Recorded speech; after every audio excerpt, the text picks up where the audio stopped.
Welcome back to Headlines, the only news not sponsored by anyone, actually. I'm not sponsored by anyone.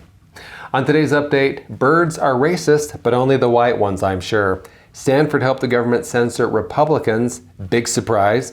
They're dropping the name Anne Frank from a kindergarten to be more inclusive. You really can do anything in the name of inclusivity. The FBI was recruiting at a pride event. Getting back to their roots.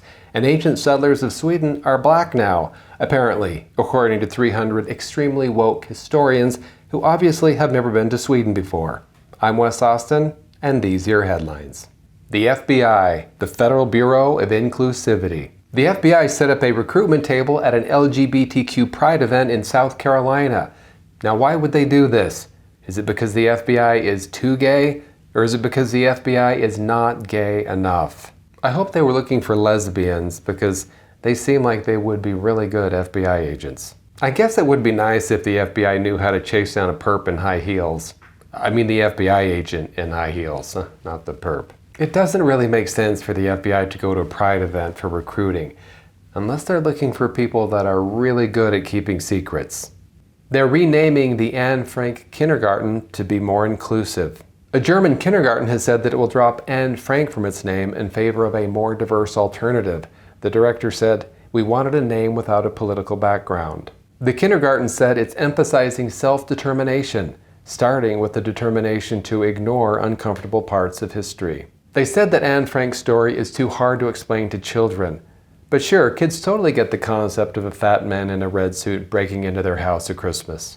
Isn't erasing an important Jewish figure from a German kindergarten the opposite of progress? In other progressive news, to be more inclusive, they're renaming the JFK Airport to the World Exploration Airport, the 9/11 Memorial to the World Exploration Memorial, and the Auschwitz concentration camp to the World Exploration Camp.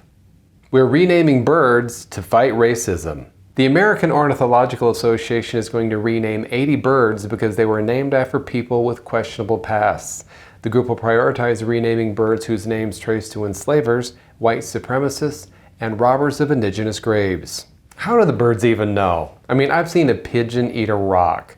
I'm not sure birds are going to be smart enough to realize they should be offended by their names. If you see a bird and you're not sure if the name is offensive, it's better to err on the side of caution and refer to our feathered friend as Sir Chirps-a-Lot.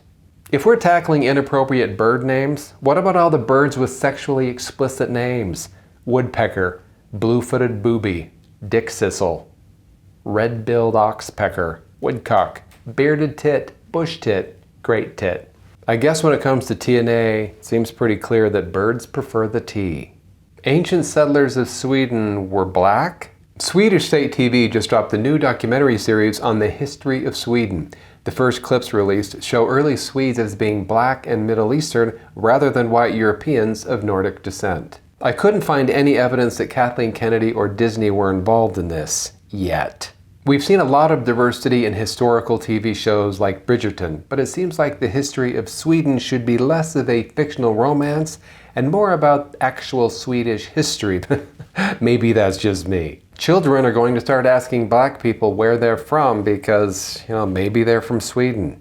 Coming next from Swedish TV, The History of Genghis Khan, starring Nicolas Cage. Now, in their defense, I have looked up some of the most famous Swedes, and you can't tell me that these people are all white. Alexander Skarsgård, Ingrid Bergman, Bjorn Borg, ABBA, Anne Margaret, Greta Garbo, and Greta Thunberg. Stanford helped mute half the country, and I'll let you guess which half. The Department of Homeland Security helped create a disinformation group at Stanford University that worked to censor speech prior to the 2020 presidential election, according to a report by the House Judiciary Committee. The report stated, true information posted by Republicans and conservatives was labeled as misinformation, while false information posted by Democrats and liberals was largely unreported and untouched by the censors.